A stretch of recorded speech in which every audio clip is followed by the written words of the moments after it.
No necesariamente números. La lógica matemática está enfocado a algo que puedes comprobar, no importa quién, ¿sí? La lógica natural, ¿por qué depende de cada persona?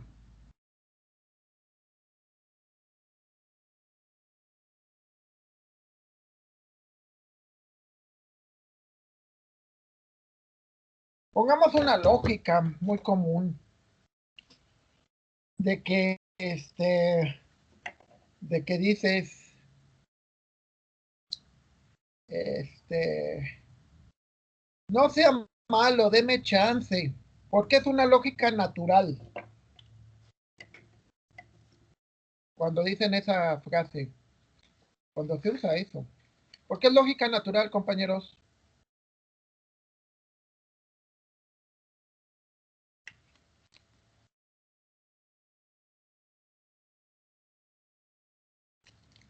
A ver, díganme, ¿por qué es lógica natural?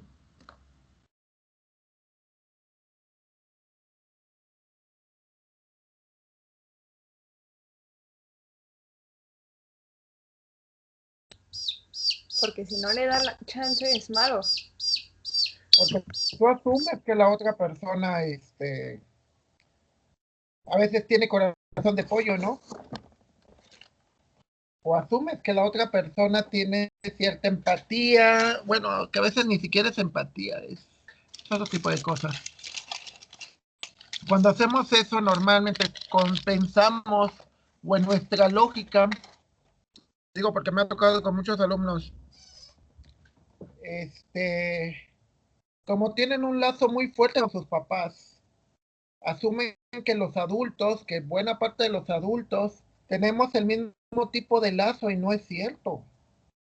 O sea, normalmente, pues somos personas, ok, pero pues cada quien tiene sus necesidades, o sea, por ejemplo, clásico, ¿no? Pónganme un trabajo extra para esto, para alcanzar a pasar. La pregunta, ¿por qué no necesariamente es lógico para todo el mundo? ¿Por qué la lógica natural no necesariamente es la misma?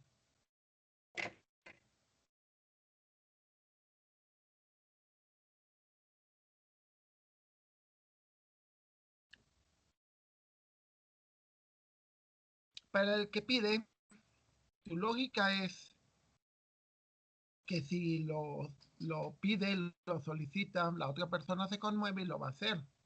Para la lógica del que califica, ¿cuál es el problema o cuál es la situación de que encargar cosas extra?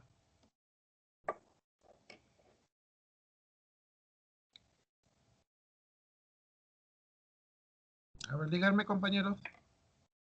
Si encarga trabajos extra, pues tengo, ¿cómo se llama? Más puntuación, ¿no? Más trabajo. Sí. O sea, lo interesante es la lógica. Es que la lógica matemática funciona para todos los casos. El problema de la lógica natural es que no funciona para todos los casos. Entonces, siguiendo con lo que estábamos ayer. Bueno, que nos quedamos en esta parte. Bueno, el conocimiento matemático se tuvo que empezar a dar porque, como les decía, no todo el mundo consideraba lo mismo. ¿Sí? El primer razonamiento que existió fue el empírico. El empírico viene de experiencia, ¿sale? Lo empírico tiene que ver con la experiencia, es decir, a mí me ocurrió así, por lo tanto creo que las cosas son así. Una vez discutíamos con un profesor en una academia de básicas y decía, lo que pasa es que los alumnos son así. Y le decíamos, pero la estadística dice que no. No, pero a mí me ocurrió así. Ok, a ti te ocurrió así, pero, a ver, todavía no llevan estadística. Cuando llevan estadística, van a ver que hay dos casos. En la experiencia está el caso personal, o sea, lo que te tocó realmente a ti, y está el caso estadístico. El caso personal puede ser simplemente un caso raro, un caso poco común. Y el caso estadístico, no, el caso estadístico busca de un grupo la experiencia de un grupo, no de una persona. ¿Sí? Entonces, muchas veces el caso empírico se basa en manipulaciones, en casos especiales, observación de cosas que son coincidencias, vemos la analogía, o sea, decimos, es que esto se parece a esto, pero dices, pero no siempre. Muchas veces suponemos, porque ni siquiera lo hemos vivido, ¿no? Dices, eso está bien fácil, y tú ya lo hiciste. Es que cuando tenga nietos los voy a consentir mucho. Ya los tuviste. Vamos, dice, no, es que a mi mamá y es que mi abuelita era muy buena onda conmigo. Sí, pero era contigo, no con los diablillos de tus posibles nietos. O sea, vamos, el razonamiento empírico muchas veces se basa en la intuición, en... a veces cuando es un poco más formal, hay cierta consideración de experimentación. El razonamiento deductivo empieza con Platón, el famoso filósofo griego, en su obra La República. Y es muy interesante porque hace una comparación entre la realidad y el conocimiento. ¿Por qué no siempre puede ser que la realidad y lo que sepamos no sea lo mismo?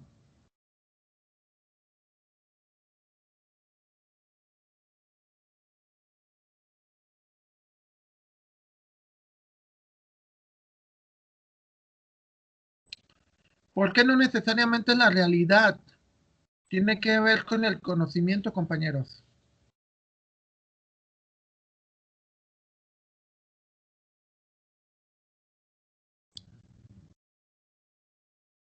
A ver, un caso que yo me ha tocado por lo menos 2 o 3 meses.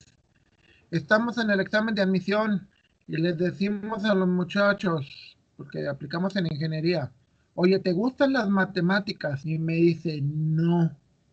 Y le digo, ¿qué estás haciendo aquí? Dice, no, lo que pasa es de que, pues es que no mucho, es que me dice uno, es que yo quiero ser inventor y quiero esto y quiero lo otro. Digo, bueno, qué bueno que si quieras ser inventor, eso me da gusto. Digo, México y el mundo necesita inventores. Pero ¿te gustan las matemáticas? No, pues no mucho. Y te gusta, dice, pero es que también me gustaría ser diseñador gráfico. Y también me gustaría, wow, güey. Dices, madre mía, o eres súper inteligente o eres nada más un niño mimado, ¿no? O sea, igual ni idea tienes, ¿no? Y me ha tocado con compañeros que igual entran a la escuela, no les gusta, se aburren, se van o simplemente se la pasan reprobando y cotorreando con los amigos. Entonces muchas veces ellos no, es una contradicción entre lo que es real, o sea, dices, ejemplo, yo jamás hubiera sido un pintor, jamás puedo, porque no me gusta, no sé dibujar, no tengo esa habilidad. No tengo habilidad mecánica, o sea, yo no podría componer carros, ni ser componer cosas electrónicas, o sea, no tengo esa habilidad con las manos. Entonces muchas veces la realidad se contrapone al conocimiento, es decir, aunque tú sepas algo, no lo aplicas con la realidad. A ver, ¿alguien me puede dar un ejemplo de una contradicción entre el saber las cosas pero hacer lo contrario? ¿O no aceptar la realidad?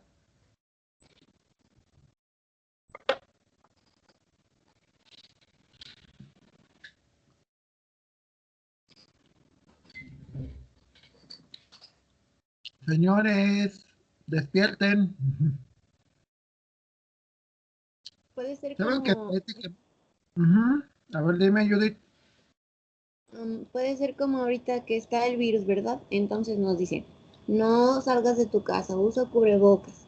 Y las personas no creen en que en realidad existe el virus y no usan el cubrebocas y ya después cuando se enferman, entonces sí, ya, se preocupan. ¿No es Muy una buen, contradicción? muy buen ejemplo. ¿Saben qué es lo que pasa? En el caso de México, y bueno, no nada más México, también en muchos países, tenemos un problema con el sistema educativo. El sistema educativo no crea ciudadanos. Un ciudadano debería si el gobierno te dice que las cosas son de cierta manera, deberías de obedecerlas. Claro, aquí también tenemos el problema del gobierno, ¿no? Si el presidente no se pone tapabocas, pues menos los ciudadanos. Entonces tenemos un problema de ambas partes, que también el presidente no lo educaron como ciudadano, ¿me explico? Un ciudadano tiene que pensar como grupo, no como yo, sino porque yo lo creo, yo lo pienso, no, es realmente tener una idea de comunidad, no lo que tenemos ahorita. Entonces, sí, lo que dice Natalia tiene muchísima razón, tenemos un problema de ciudadanía, es decir, el hecho de que vivas en una ciudad implica que tienes que tener reglas, te gusten o no. De nuevo, regresamos al concepto de razonamiento. ¿Cuál dice? ¿Qué razonamiento? Es que no existe. ¿Quién te dijo que no? Es que lo encontré en un meme, lo encontré en internet. Pero dices, a ver, ¿y eso de dónde viene? ¿Cómo lo compruebas? Dice, en esa obra de la República incluye un tipo de razonamiento matemático, un razonamiento lógico que necesita apoyarse en presupuestos previos. ¿Sí? Ejemplo, ¿cuántos de ustedes les tocó, la epidemia de influenza de 2009? También. ¿Sí? ¿Alguien se acuerda de esa epidemia del 2009? Que suspendieron clase 2 semanas y deberían haber estado en primaria. Suspendieron clases, la gente también se protegía con tapabocas y cosas por el estilo. ¿Nadie más la recuerda? Sí, profe, duró muy poquito. Sí, yo también. Sí, sí, también lo recuerdo. Ok, entonces si se fijan, esos son presupuestos, es decir, yo ya pasé en mi caso, yo ya estaba trabajaba para el TEC, y me acuerdo que yo era un jefe y tenía que ir a pesar de que el TEC estuviera cerrado, ¿no? Entonces ahí ellos le llaman a lo que yo les comentaba ayer como encadenamiento hacia adelante.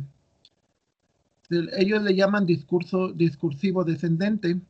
Es decir, generas una conclusión a partir de una serie de antecedentes que se van dando.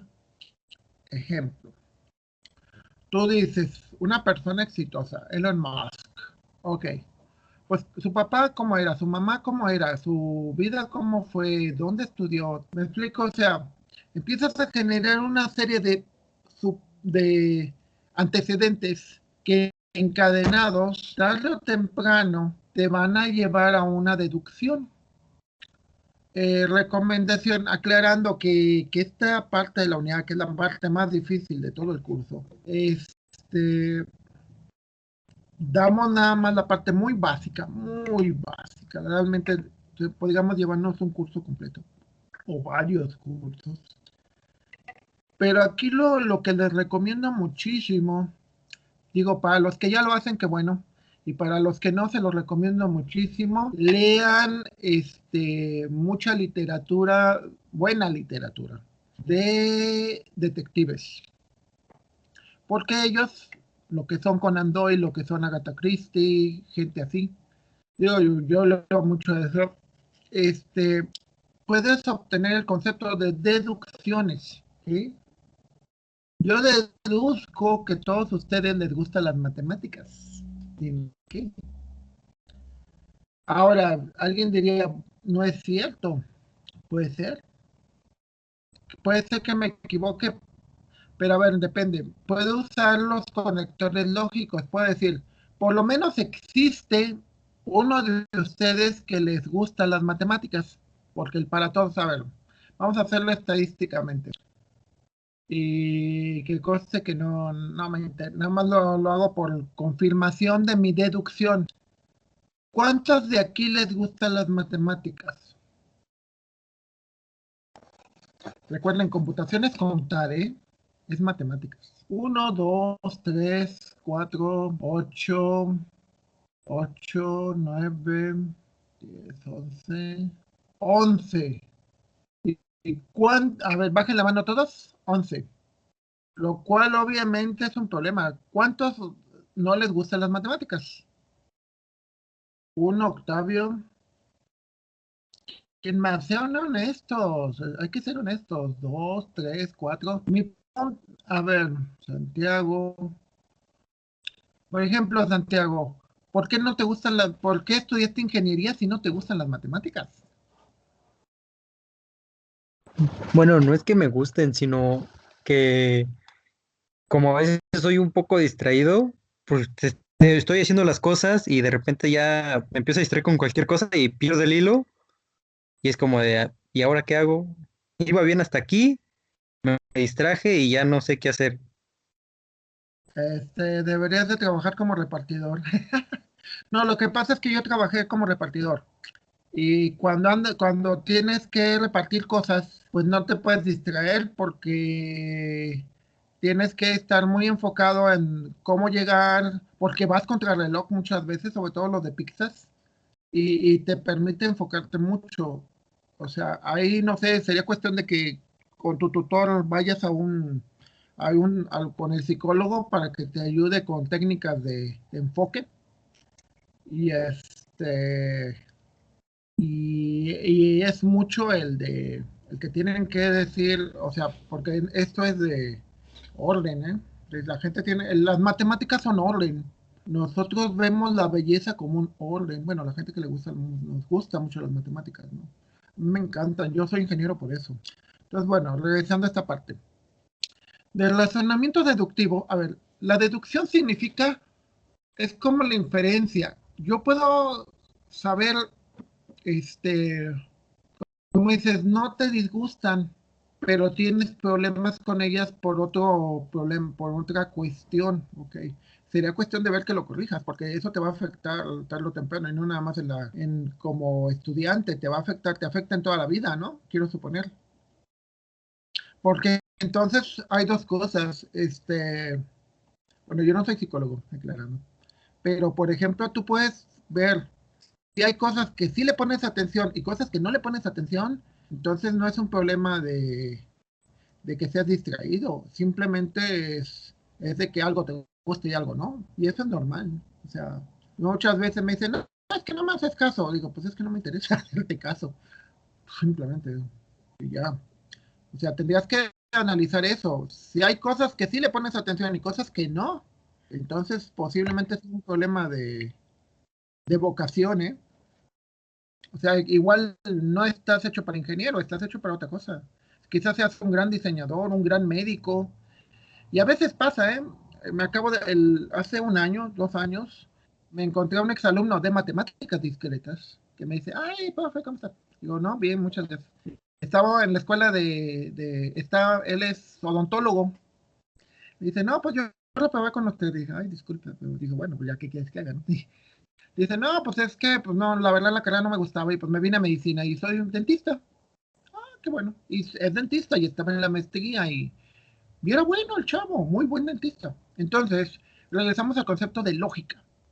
Lógica, lo que quiere decir, o sea, por ejemplo, no es lógico que todo el mundo sea licenciado, ingeniero, médico, eso no es lógico. ¿Por qué no es lógico? ¿Alguien me puede decir?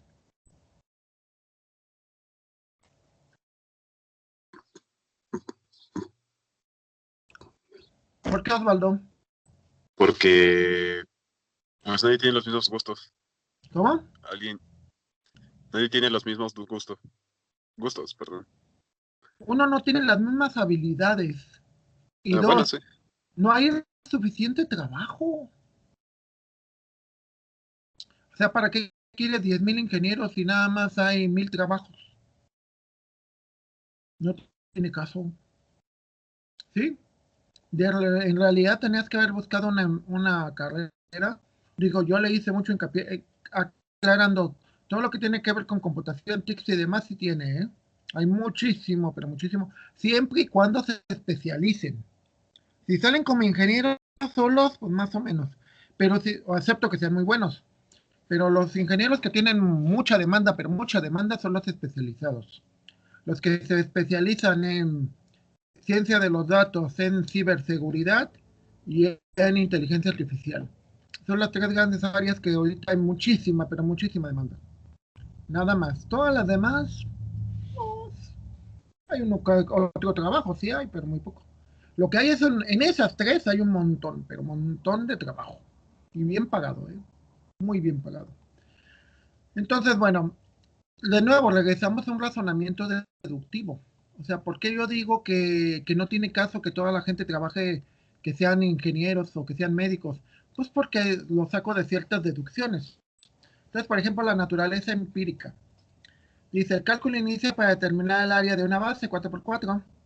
Entonces, en este papiro egipcio, te dice que ellos, a partir de la experiencia y de partir de cómo iban viendo, empezaron a contar estos números, ¿sí?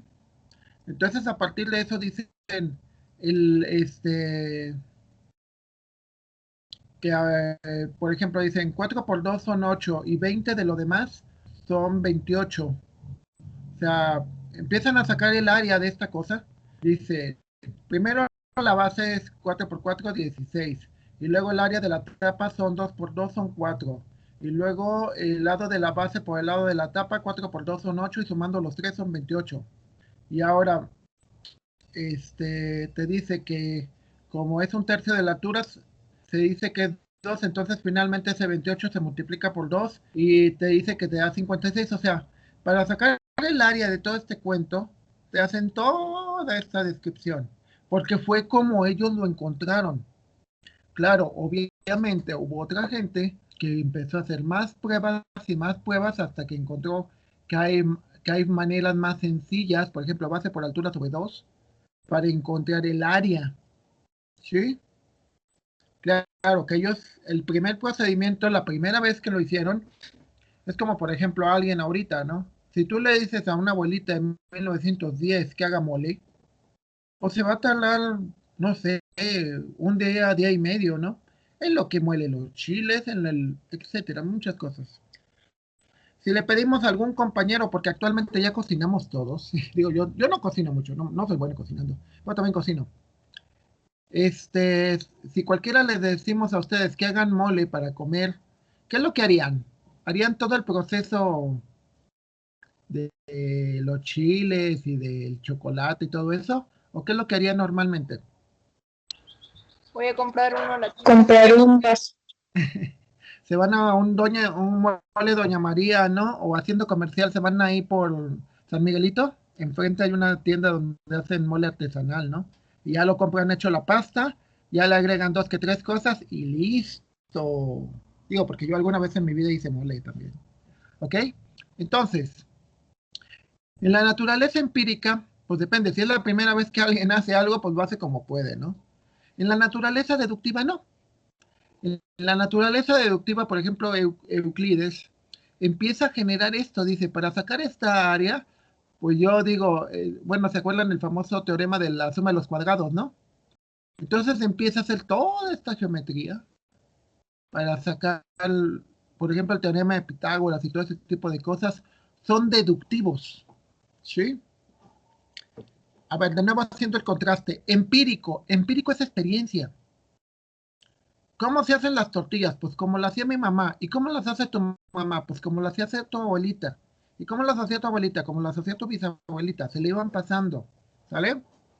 ¿Qué pasa con lo deductivo? Lo deductivo no.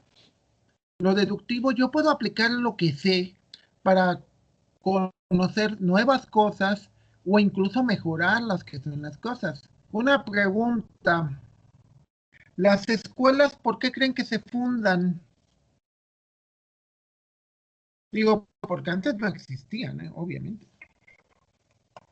O no con el concepto que tenemos actualmente. ¿Por qué se fundan las escuelas, compañeros? Para pasar el conocimiento. Para pasarlo, pero para también deducir nuevo. Sí. Ahorita, por ejemplo, sus profesores Nos están pidiendo que tengas cuatro cosas para que seas un perfil deseable, que le llaman. Perfil deseable, te apoyan con dinero y te dan un diplomita y te ponen así la estrellita. Eres perfil deseable. ¡Wow! ¡Qué padre! ¿Qué hace un perfil deseable? Aclarando, yo acabo de lograrlo por fin el año pasado. Bueno, no, la cuarta vez que lo logro. Pero bueno, un perfil deseable. Tiene que dar clase, tiene que tener contacto con el exterior, es decir, eh, tiene que tener vinculación. 3, tiene que entrenar gente de alto nivel, bueno, yo no mucho eso, tutorías. Y 4, hacer investigación, ¿sí? Porque si no haces investigación, pues lo único que te queda transmitir sería tu experiencia, suponiendo que tu experiencia sea lo suficientemente valiosa. A ver, hay un punto curioso. Ahorita ya tiene que ver con, bueno, es una suposición de mi parte. Bueno, no es cierto, yo lo analicé, lo encontré en un artículo.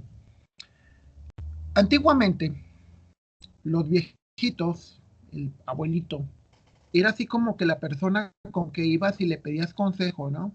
O sea, oye abuelito, ¿qué hago? Oye abuelito, y todo ese tipo de rollos, porque era el viejito, el sabio. Una pregunta, ¿por qué ya no hacemos eso? ¿O por qué ya, o ustedes sí lo hacen? Digo, yo ya no lo hacía, ¿eh? Desde mi generación ya no lo hacíamos. ¿Por qué razón?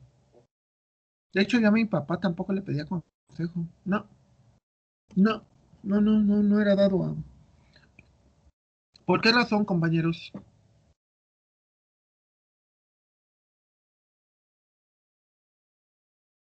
A ver, una pregunta. ¿Cuántos de aquí le pidieron consejo a su papá? Santiago, dejaste la mano levantada. ¿Cuántos de aquí le pidieron consejo a un adulto para escoger su carrera?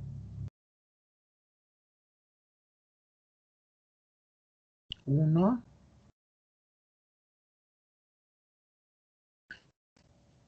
tres,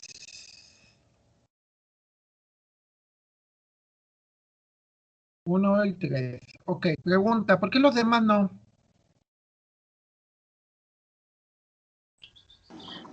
Pues porque, bueno, en mi caso, ¿verdad? Yo desde que iba como en secundaria ya sabía que quería estudiar programación. Y pues desde, incluso antes de elegir, entrar a la carrera o elegir incluso la universidad, pues yo ya estudiaba un poco de computadoras y todo eso. Y entonces pues en sí no he tenido como que otra opción y aparte no tuve que pedirle como que la opinión a nadie de qué quería estudiar, fue como de, quiero entrar a sistemas y pues aquí estoy. Ok. ¿Alguien más que quiera aportar? Lo cual es muy lógico, ¿eh?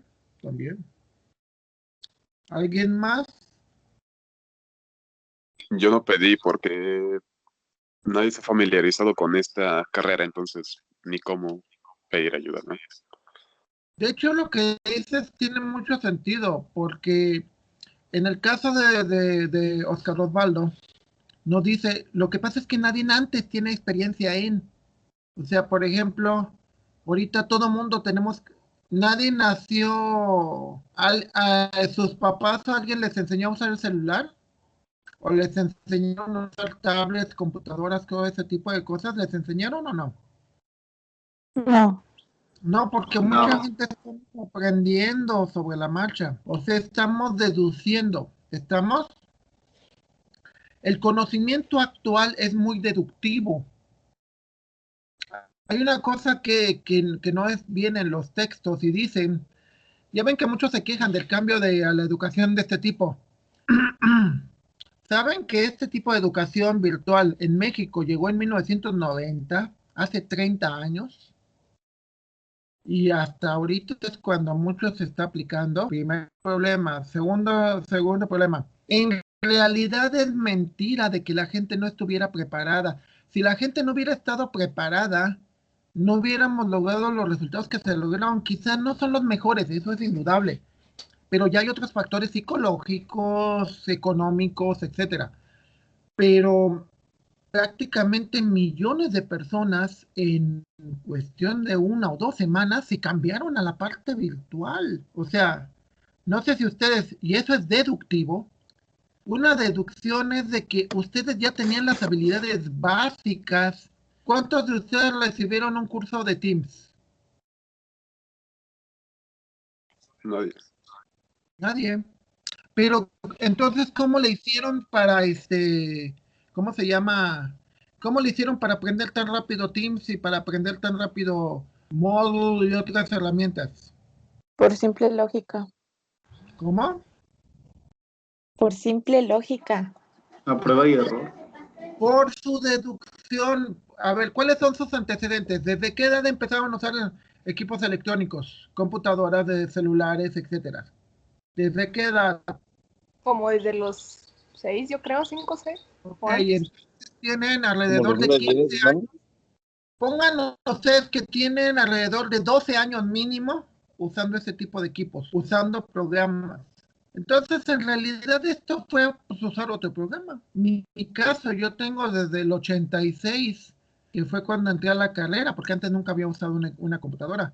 Desde el 86, que tengo 34 años de usar programas. Pues obvio que simplemente la deducción de que me pueda adaptar a esto, pues es fácil. No me cuesta ningún trabajo. Bueno, sí me cuesta trabajo, pero no tanto. Ok, entonces, de nuevo, como decía Osvaldo ahorita, el problema es que cuando tú vas a obtener un razonamiento, te tienes que basar en algo que se pueda demostrar.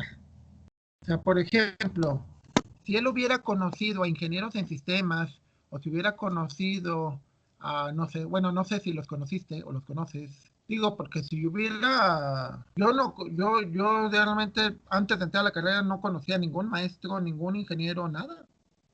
Solamente conocí a un estudiante una vez y realmente lo que me comentó no me sirvió de nada, no me demostró nada. Se supone que cuando tienes eso, entonces puedes hacer una deducción. Por ejemplo, ahorita en el caso del compañero que le gusta la programación y todo eso, se puede deducir que tiene ciertas habilidades. Por ejemplo, la habilidad de aprender por sí mismo. Esa es una habilidad muy importante. En esta área es vital. Tienes que saber aprender muy bien por ti mismo. ¿Por qué aquí tienes que demostrar algo? Pues para establecer primero la verdad, el concepto de verdad. ¿Verdad? ¿Qué es lo que puedes demostrar? Puedes tener fe, que es otra cosa, que son los dogmas. Los dogmas no se necesitan, más bien los dogmas no se demuestran, pero hay que ver qué dogmas aceptas y qué dogmas no aceptas.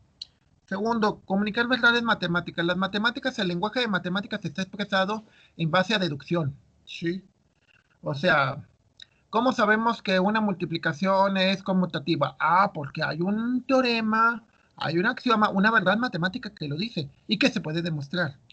Construir técnicas para resolver problemas. Sistematización de resultados y descubrimiento. Las dos son los más importantes. Primero, sistematización. Cuando los humanos teníamos que movernos de un lugar a otro para encontrar alimento, eso tenía que ser sistemático. Es decir, sabíamos que teníamos que acumular mucho alimento porque cuando venía el invierno nos metíamos en cuevas. Una pregunta, ¿por qué tenía que ser sistemático? ¿Por qué tenían que ser siempre los mismos resultados? ¿Por qué razón? ¿Por qué teníamos que acumular mucho para el invierno, como todos los animales? Y por lo tanto teníamos que tener un sistema que nos permitiera y que estuviéramos seguros que nos permitiera la suficiente cantidad de alimento para la temporada de invierno o sobre todo para la temporada de que no hubiera alimento, por ejemplo, la temporada de secas que le llaman en algunos lugares. Porque eso se tenía que hacer sistemático, compañeros.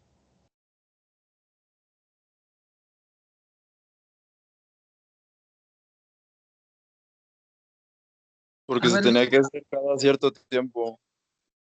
ajá, se tiene que hacer cada cierto tiempo, pero ¿por qué era importante hacerlo sistematizado? No sistematizado es que a veces sí, a veces no. A veces sí significa que cuando haya mucho, pues agarras mucho, pero si no hay, ya te mueres de hambre. Entonces, es una pregunta, ¿por qué tenía que ser sistematizado?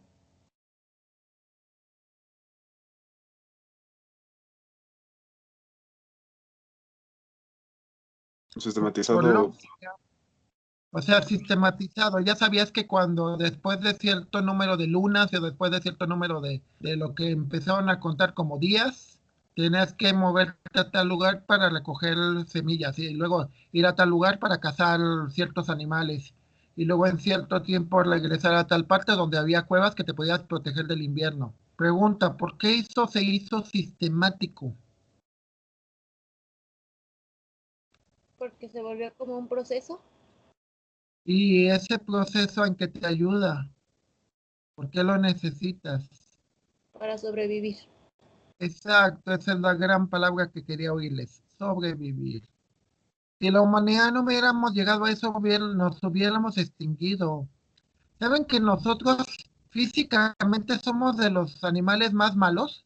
Físicamente. A ver, alguien dígame por lógica por qué los humanos somos de los animales más malos físicamente. Una Porque no pregunta, tenemos por ni nuestro cuerpo, ¿por qué? Tendremos poco pelo, Sí, para nuestra piel proteger. es algo blanda. Ajá, nuestra piel es blanda, ¿qué más? ¿Tenemos colmillos fuertes para romperle el cuello a alguien y poderlo matar? No. Tenemos garras fuertes y grandes como para poder atrapar este, o sea, sí, para ser depredadores y no depredados, pues no. Que hubiéramos terminado siendo herbívoros, ¿no? No. Y tampoco somos muy buenos como herbívoros porque nuestro estómago procesa de todo. Nuestro estómago necesita más cosas que puras plantas. O sea, vamos, ni somos buenos así cazando, digo, cazando sin herramientas, obvio. O sea, con nuestras manos y con nuestros dientes no podríamos haber sobrevivido, ¿eh? Entonces, por fuerza tienes que hacer eso. Entonces, teníamos un sistema que se pudiera demostrar. La parte interesante es esta, el descubrimiento. Siempre buscamos cosas nuevas. ¿Por qué necesitamos cosas nuevas?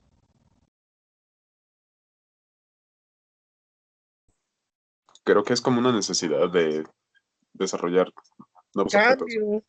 Sí, porque normalmente siempre la solución que tienes no siempre es completa, ¿no? Por ejemplo, decías, pues yo no quiero que se me mueran tantos mis hijos y lo logramos. La mortalidad infantil bajó muchísimo en este siglo. ¿Cuál es el problema ahora? Lo que pasa es que siempre que solucionamos algo, empeoramos algo. Ese es el gran problema, ¿no?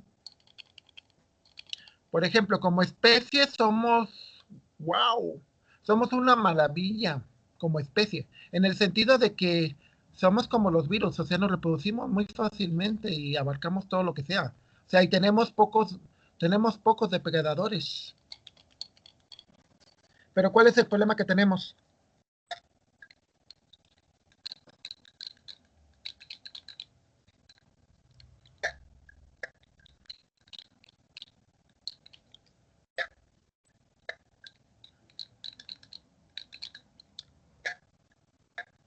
A ver, bueno, regresando a lo que es ya la lógica de la idea. Todo esto es simplemente para colocarlos en contexto, ¿eh? Es decir, ¿por qué tenemos que hacer esto? ¿Por qué hay que pegar la cabeza? Porque si no, no sobrevivimos. Entonces dice, técnicas para demostrar. Dada una proposición de la forma, si A, entonces B, llamaremos A la hipótesis, B la conclusión. Que hay un proceso en el cual la hipótesis cambia a tesis y entonces podemos llegar a una conclusión. Entonces, tiene que existir una idea para demostrar una proposición del tipo anterior. Entonces, ¿qué es lo que se hace? Se asume que A, nuestra hipótesis, es verdadero y construimos una cadena de argumentos o de pruebas de tal manera que nosotros podamos obtener B. Si eso es cierto, por lo tanto, nosotros podemos decir que algo es comprobable.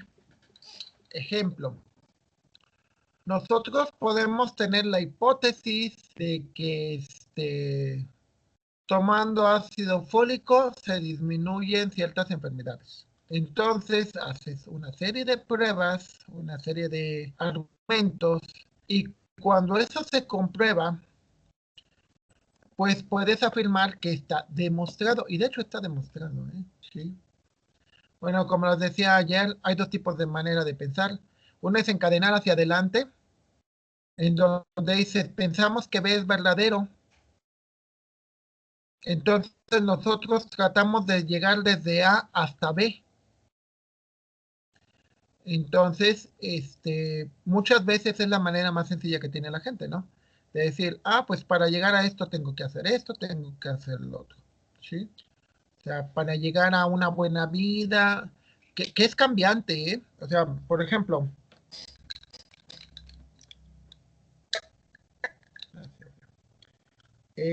cuando yo era joven, cuando yo empecé a trabajar en el TEC, me acuerdo que me decían, oye, ¿por qué no compras casa? Yo ya tenía 26 años. Y les decía, lo que pasa es que me voy a ir a vivir a otro lado y para qué compro casa. Y de hecho fue cierto, a los 5 años me fui. Y ya allá en el otro lado sí compré casa. Me pensaba quedar en Cuernavaca, pero no me quedé. Pero dicen que las nuevas generaciones son así, que dicen, es que para qué compro esto si de todas maneras no me voy a quedar. Entonces están pensando hacia adelante, en decir, ¿para qué esto si esto? Entonces tienen una idea de encadenar hacia adelante una serie de cosas para obtener lo que ellos concluyen como lo que quieren. ¿Sí me explico?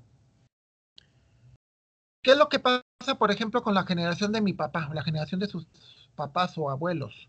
Ellos decían, no, lo que tienes que hacer es primero trabajar, luego casarte, luego tener hijos, luego tener una casa, y así te la llevas. Y eso es encadenar hacia adelante. La otra manera es encadenar hacia atrás. Bueno, no, es que bueno. El primero es encadenar hacia atrás, el que les dije ahorita es encadenar hacia adelante. Encadenar hacia atrás es para encontrar el origen de las cosas. Muchas veces el encadenamiento hacia adelante te puede servir para que tú puedas ver escenarios posibles. O sea, por ejemplo, hay ciertos sistemas expertos que analizan diferentes escenarios y la persona, el usuario, los ve y dice, pues quiero este. ¿Sí? De todas las posibilidades. En el encadenamiento hacia atrás, no, el encadenamiento hacia atrás muchas veces puede servir para encontrar las causas de, ¿sí? Más bien el encadenamiento hacia adelante es encontrar los efectos de, y el encadenamiento hacia atrás es para encontrar las causas de. Si un servidor falló, o sea, imagínense, tú estás en cargo de un centro de cómputo y tienes el correo de tu institución, el correo local. Y dices, de repente falló. ¿Qué hago ahora? Entonces tratas de hacer un encadenamiento hacia atrás. ¿Por qué es hacia atrás? Porque tratas de buscar las causas. Dices, a ver, primero detecto qué falló y a partir de qué falló veo por qué falló. Entonces en la demostración de hacia atrás, tú lo que intentas encontrar es causas. Si lo que encuentras es suficiente, es válido como para demostrarse, ¿cómo se demuestra? Pues muy fácil. Lo corrijo. Si corrigiendo eso se corrige lo que sigue adelante, entonces era cierto. Eso fue la causa. Ese es encadenamiento hacia atrás. Encadenamiento hacia adelante sería, ¿qué es las consecuencias que quiero tener? ¿Sí? O sea, por ejemplo, decías, ¿qué quiero tener? Ok, pues quiero tener, por ejemplo, algo triste. Una vez me andaba por una zona de Michoacán, donde hay mucha violencia y narcotráfico y todo ese tipo de cosas. Y ustedes pueden ver muchas tumbas muy bonitas, muchas tumbas así muy arregladas, de mármol blanco, todo ese tipo de cosas. Entonces tú con el encadenamiento hacia adelante, tú puedes decir, pues me dedico a narco, gano mucho dinero, me divierto bastante y al final voy a tener una tumba bonita en poco tiempo. ¿Me explico? O sea, ves las causas, no las causas, ves los resultados, ¿sí? En encadenamiento hacia adelante ves las posibilidades, los resultados posibles. En encadenamiento hacia atrás ves las causas y de las dos maneras tratas de demostrar algo. El hecho de que ustedes estén estudiando implica de que la gente tenemos todavía confianza, digo, porque mis hijos también están estudiando, significa que tenemos todavía confianza en que, en que la escuela es una buena opción para un buen nivel de vida. Ese es encadenamiento hacia adelante. Encadenamiento hacia atrás, por ejemplo. Imaginemos que, a ver, alguien de los que están, que Francisco fuera muy grosero. Entonces yo podría hacer encadenamiento hacia atrás para ver por qué es así. Posiblemente Francisco, bueno, aclarando que es cotorreo nada más, no es en serio. Que Francisco viva en el Arbolito, ¿en dónde serás de las colonias más pobres? ¿Ahí sabe? De las colonias más pobres de San Luis. Pues sí, arbolitos, ¿no? La Arbolito. No, la Rivas Guillén no tanto, sí. Digo, porque yo he visto casas bonitas. Sí, ¿no? sí, también. Entonces, ¿cuáles son así pobres? La Nueva Progreso, el Arbolito, ¿qué más? Cactus. Cactus tampoco está tan feo, sí. Bravo, segunda sección. Para Bueno, las zonas ok. donde yo he ido, Cactus sí está bien. Está bien gacho. Pero Cactus es a ver. cuestión de delincuencia. Ok, una pregunta. Yo puedo hacer encadenamiento hacia atrás para detectar posibles causas de por qué posiblemente uno de ustedes sea muy grosero. Sí. ¿O por qué muchos de ustedes están muy desmotivados? Puedo usar encadenamiento hacia atrás, ¿no? Sí, sí se puede. Sí, se puede. A ver, entonces, el encadenamiento hacia atrás que busca causas. El encadenamiento que busca hacia adelante, el encadenamiento hacia adelante lo que busca es efectos. ¿Sí? Entonces, existen diferentes maneras de demostrar, que lo vamos a ver ya mañana. Aclarando que por favor me decía claro que no se los voy a decir a ustedes, me decía mi profesor de inteligencia artificial, decía, dense una muy, pero muy buena inspirada, porque es muy interesante, no es sencillo de entender, pero pero es en lo que se basa la matemática. Los métodos de demostración hay varios.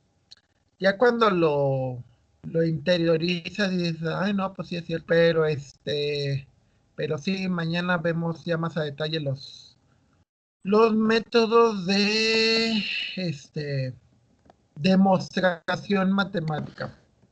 La demostración matemática te asegura que no importa el idioma, no importa la cultura, no importa si son terrícolas, marcianos o demás, es igual. Es universal. En contraposición a la lógica matemática, a la lógica natural. La lógica natural es cambiante. Ok, compañeros, ¿alguna duda hasta aquí? No. Ok, entonces continuamos mañana con esto. Muchas gracias y los veo mañana. ¿Sale?